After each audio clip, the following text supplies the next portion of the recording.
এখন যেহেতু প্রচণ্ড গরম, আর গরমের দিনে হেলদি প্লাস টেস্টি এই ধরনের টিফিন রেসিপিগুলো তৈরি করলে খেতেও ভালো লাগে এবং শরীরটাও ভালো থাকে। হেলদি টেস্টি টিফিন রেসিপি তৈরি করার জন্য এখানে আমি 1 কাপ পরিমাণ সুজি নিয়েছি। হাফ কাপ সুজির সাথে টক দই দিয়েছি, ভালো করে টক দই সুজির সাথে মিশিয়ে নিয়েছি। এখন এখানে দিয়ে দিচ্ছি লিকুইড দুধ, আর দুধ দিয়ে এখন আমি ভালো করে মিশিয়ে নিচ্ছি। লিকুইড দুধের পরিবর্তে পানি দিয়েও সুজি মাখিয়ে নিতে পারেন, হাতের কাছে ছিল সেজন্য দিয়ে দিলাম। এতে করে এই নাস্তাটি আরও বেশি মজা হবে। এক সাইড করে রেস্টে রেখে দিলাম। কড়াইতে সাদা তেল দিয়েছি, দিয়ে দিচ্ছি গোটা জিরা। আর গোটা জিরা থেকে যখন খুব সুন্দর একটা গন্ধ আসবে ওই পর্যায়ে এখানে আমি দিয়ে দিব রসুন কুচি আর আদা কুচি। এভাবে রসুন, আদা এবং জিরা দিয়ে যদি ফোড়ন দেওয়া হয়, যে কোনো নাস্তার টেস্ট কিন্তু আরও বেশি বেড়ে যায়। তো এখানে আমি পরিমাণ মতন পেঁয়াজ কুচি দিয়েছি, আর দিয়ে দিচ্ছি কাঁচামরিচ কুচি সামান্য পরিমাণ। যে সকল ভাই বোনেরা ভিডিওটা দেখছেন, যদি একটা লাইক দিয়ে না থাকেন, প্লিজ ভাই বোনেরা রেসিপিটি যদি ভালো লাগে একটা লাইক দিয়ে দিবেন।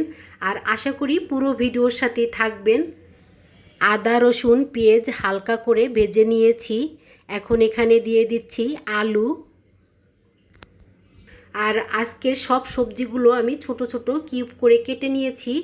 এখানে গাজর দিয়েছি, বিট, বরবটি, আর পরিমাণ মতন লবণ দিয়ে দিচ্ছি। হাতের কাছে যেই সবজিগুলো ছিল কালারফুল, সেই সবজিগুলো দিয়েই আজকের এই হেলদি টেস্টি টিফিন রেসিপিটি তৈরি করছি।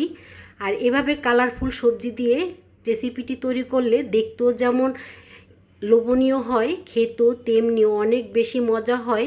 আর বাচ্চাদের ক্ষেত্রে কি বলবো, এভাবে যদি বাচ্চাদেরকে তৈরি করে দেওয়া হয়, দেখবেন সবজিগুলো কিন্তু বাচ্চাদের খাওয়া হয়। সাধারণত বাচ্চারা কিন্তু সবজি খেতে চায় না, এটা বর্তমানে সবার ঘরেই। রেস্টে রাখা সুজির উপরে রান্না করা সবজি সম্পূর্ণটা দিয়ে দিয়েছি। ছোট্ট একটা টিফিন রেসিপি শেয়ার করেছি ভাই বোনদের মাঝে।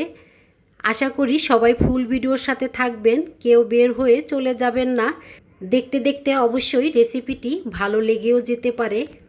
কয়েক প্রকারের ভিন্ন কালারের সবজি দেওয়াতে অনেকটাই কালারফুল হয়েছে। এভাবে কালারফুল সবজি দিয়ে নাস্তাটি তৈরি করে বাচ্চাদের দিতে পারেন। বিকেলে চায়ের সাথেও খেতে দারুণ হয়।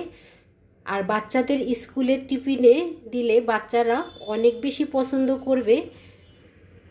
হাফ চামচের কম বেকিং সোডা দিয়েছি, আর দিয়েছি এখানে সামান্য পরিমাণ ভিনেগার। এখন আমি নেড়েচেড়ে ভালো করে মিশিয়ে নিচ্ছি। আর এই পর্যায়ে সুজি দিয়ে সবজির ব্যাটার অনেকটাই হালকা হয়েছে, আর অনেকটাই কিন্তু ফুলে গেছে।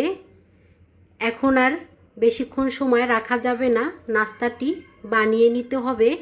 যেই বাটিতে নাস্তাটি তৈরি করব সেই বাটিতে তেল মাখিয়ে নিব। আর এই নাস্তাটি তৈরি করার জন্য আমি ছোট সাইজের বাটি নিয়েছি।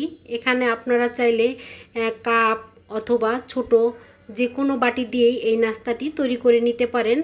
তাই তেলটা আমি সব সাইডে ভাত দিয়ে ভালো করে লাগিয়ে নিয়েছি।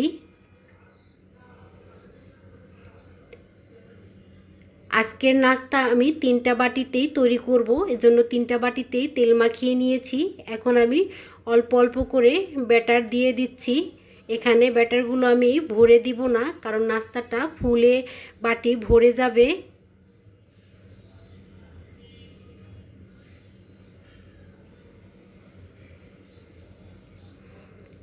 তা প্রতিটা বাটিতেই আমি সমান করে দিয়ে দিচ্ছি। হালকা করে একটু টাক দিয়ে দিচ্ছি, এতে করে ভিতরে কোনো হাওয়া থাকলে বের হয়ে যাবে। অফ ক্যামেরায় পাতিলাতে পানি দিয়েছি, আর পানি ফুটে উঠেছে। উপরে একটা ঝাঁঝরি বসিয়ে দিয়েছি। এখন আমি 3টা বাটি ঝাঁঝরির উপরে বসিয়ে দিয়েছি। উপরের সাইডে ঢাকনা দিয়ে ঢেকে দিয়েছি। 15 মিনিটের মতন ভাপিয়ে নিয়েছি। আর যখন খুব সুন্দরভাবে ফুলে উঠেছে, নাস্তাটা পরিপূর্ণভাবে হয়েছিল, তখন আমি চুলার থেকে নামিয়ে ঠান্ডা করে নিয়েছি। আর এখন আপনাদেরকে কেটে দেখাচ্ছি। রেসিপিটি ভালো লাগলে চ্যানেলটি সাবস্ক্রাইব করে চ্যানেলের পাশেই থেকে যেতে পারেন। এভাবে নিত্য নতুন রেসিপি দেখা